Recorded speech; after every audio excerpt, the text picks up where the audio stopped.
Hello everyone, welcome to the week 93 update for ICARUS. In this week's update, we've got workshop changes, along with 2 new shields, and changes to dynamic missions from the short range radio, and much more. So let's start off with the short range radio for dynamic missions. So previously, you just accepted dynamic missions, that hasn't changed from the short range radio, but now you will get Ren from the medium and hard mode dynamic missions.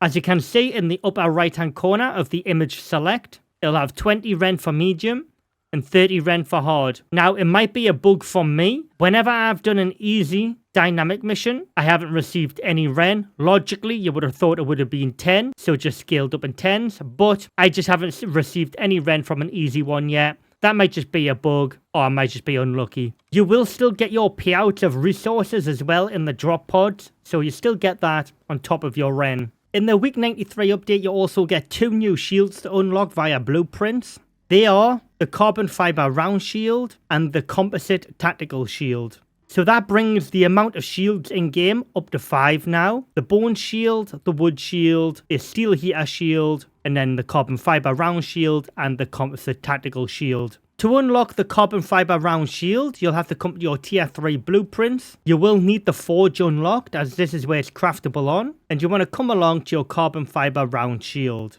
To craft the carbon fiber round shield, you're going to need 14 carbon fiber, 8 platinum sheath, 20 steel screws and 4 epoxy, and you'll get 90-degree blocking angle, 90% of damage blocked by shield, and this is what it looks like.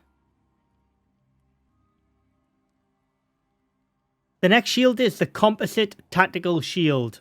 Now to unlock this, you are going to need the foundry unlocked in your blueprints in tier 4. So go ahead and make sure that is unlocked so you can get access to the composite tactical shield. To craft the composite tactical shield, you're going to need 14 composites, 4 platinum weave, 20 steel screws, 4 epoxy and 2 titanium plates. This shield will provide you with 200-degree blocking angle, 75% of damage blocked by shield. And this is what it looks like once it's equipped. And that's what it looks like when you're blocking. It's a really nice shield. With there being 5 shields in game now, it's down to you to decide which shield is best for your playstyle, as they all offer different damage reduction or blocking angles. Now it's time to take a look at the new feature that's on the workshop this week. It is on the Orbital Exchange interface. You can access your workshop through this if you're down on the planet, or you can just access your workshop from the station. So what you want to do is request equipment if you're down on the planet and go to your workshop, and you just can click on resources, and you will now see all these ore packets available for you to bring down to the planet. This has been somewhat of a controversial subject over the past few days ever since the experimental branch went live. So if you're unaware, you can now call ore packets down to the planet. Now, this will cost you Ren. Now, I did a video on this earlier on in the week and it was significantly cheaper to call the ore down to the planet. The devs have adjusted the rate to how much they cost now. I'm not going to go through all of the ores, but for example, if you wanted to call down 100 raw titanium, it would cost you 125 Ren to research and 450 Ren crafting cost to call that down. 100 titanium equals 20 titanium ingots. So if you want to call one of these down to the planet, let's just say you've gone ahead and researched one of these. So what you want to do now is go ahead and left click and go to craft. And the item will go to your loadout. And this is what it'll look like in your loadout here. It'll be a UDA stone resource supply or whatever resource you've bought. Once you've done that, you just want to go ahead and drag it into your dropship cargo. And then just want to go ahead and request it. Like everything else, it'll come down in a small drop pod. And then you can just go ahead and take it out of there. Once you've taken it out there, you can go ahead and right click and you go to consume. And this will put the stone in your inventory. If you brought too many resources down and you haven't consumed them, you can just go ahead and place the crates back into the delivery pod, and then you can just deliver them back to the station. And they'll get delivered back to the station. Let me know down in the comments what you think of the new shields, the new ore packets, and what you think of the Ren getting added to dynamic missions. And in further news, the new Arcticus outpost is also released this week, so I'll be checking that out on stream today.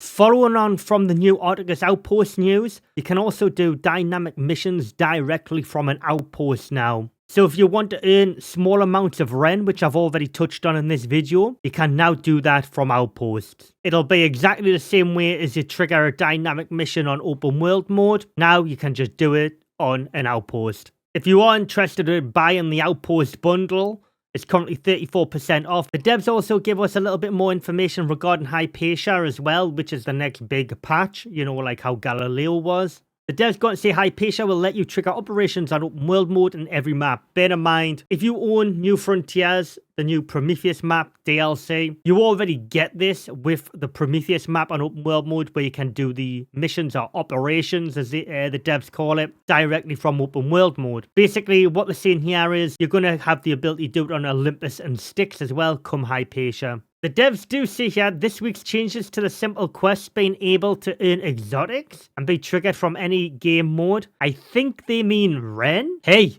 if they want to give us exotics by doing that, who are we to complain? The devs touch on next week's patch as well. The devs go on to say one upgradable mission device contact. All this basically means is you'll have one device in open world mode for Prometheus, like New Frontiers, but this will be the case. Hypatia is released as well for Olympus and Styx. Basically, all this means now is you'll upgrade one device and one device only to get access to all of the missions on your open world mode. I don't know all the details, but I think it was something to do with the satellite communicator, the big building to do the last 3 storyline missions on Prometheus. That was causing issues or something, so they've done away with it, and this method is now the new method going forward from next week. To finish off this week's patch on some really good news, exotic resource spawning has changed. Now at least one red exotic vein is always guaranteed on Prometheus.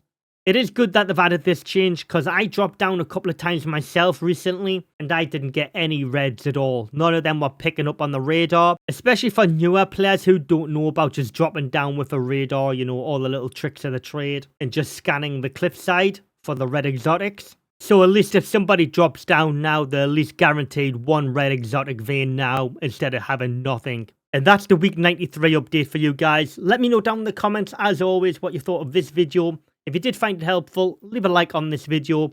Subscribe to the channel if you haven't already. Them 2 things are absolutely free, and they're great for supporting the channel's growth. We're getting super close to 4,000 subscribers now. Let's do that. Let's get that out the way. Anyways, thanks for watching. As always, I just want to thank my YouTube and Ko-Fi monthly supporters. Don't forget, I will be live streaming the new Arcticus Outpost today as well, so we'll be checking that out on stream.